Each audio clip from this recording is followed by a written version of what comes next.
चमत्कारी जूता। एक गांव में एक किसान रहा करता था। उसकी एक बेटी थी। उसकी बेटी का नाम रमा था। वह बहुत छोटी थी। किसान बहुत गरीब था। किसान के पास खाने पीने के लिए भोजन नहीं था। किसान खेतों में जाकर दिन भर खेत खोदता, फसल पैदा करता और फसल से जो अनाज आता उससे अपने परिवार की भूख मिटाता था और मन ही मन सोचता था, ए भगवान, हम इतने गरीब क्यों हैं? गरीबी के कारण मेरे बच्चे भी भूखे रहते हैं। मैं क्या करूं? मैं और मेहनत करूंगा जिससे मैं अपने परिवार की सारी जरूरतों को पूरा कर सकूं। रमा अपनी माँ का काम में हाथ बटाती थी। उसे खाना बनाना भी आता था। वह खाना बनाती थी, स्कूल जाती थी, स्कूल से वापस आकर अपना होमवर्क भी करती थी। मन ही मन रमा हमेशा सोचती, मैं अपने माता पिता की सेवा करूंगी, उन्हें कभी परेशान नहीं करूंगी। एक दिन की बात है, किसान और उसकी बीवी दोनों किसी काम से शहर गए हुए थे। रमा के इम्तिहान चलने के कारण वह घर पर ही थी और रविवार की छुट्टी थी। रमा ने सोचा, चलो कुछ देर खेल लेती हूँ, फिर पढ़ाई करूंगी। रमा अपने घर पर खेल रही थी। तभी उधर से एक साधु महाराज आए और रमा के घर के द्वार पर आकर खड़े हो गए। जी आप कौन हैं? बेटी, मैं एक साधु हूँ। मैं इधर से पास के गांव में जा रहा हूँ और मुझे बहुत जोरों से भूख लगी है। महाराज आइए, मैं आपके लिए खाना लाती हूँ। यह बोलकर रमा रसोई घर में चली गई और महाराज के लिए एक थाली में भोजन लेकर आई। साधु महाराज के लिए रमा ने एक चटाई बिछाई। साधु महाराज जी, यहाँ बैठ जाइए और खाना खा लीजिए। साधु वहाँ पर बैठ गए।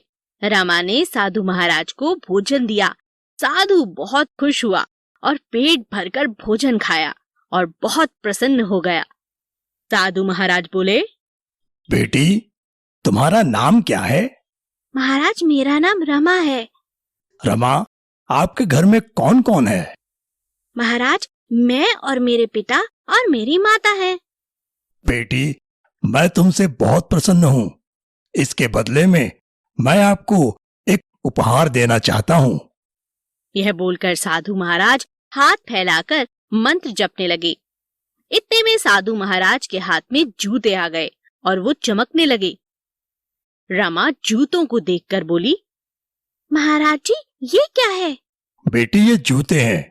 लो, जूते ले लो। रमा ने जूते ले लिए। बेटी, ये जूते मामूली नहीं हैं। ये चमत्कारी जूते हैं।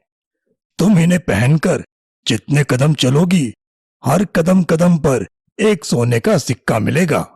रमा अब बहुत खुश हो गई। रमा साधु महाराज के जाने के बाद अपने कमरे में गई और कदम चलने लगी।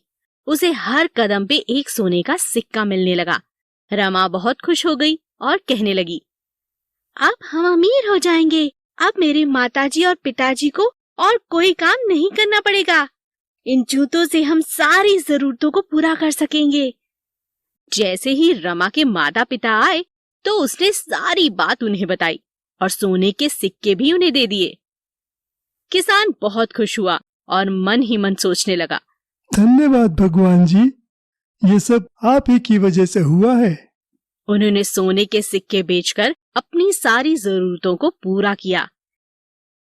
एक दिन रमा अपने पिता के साथ जंगल में लकड़ियां लेने गई। वहां उसे वो साधु महाराज मिले।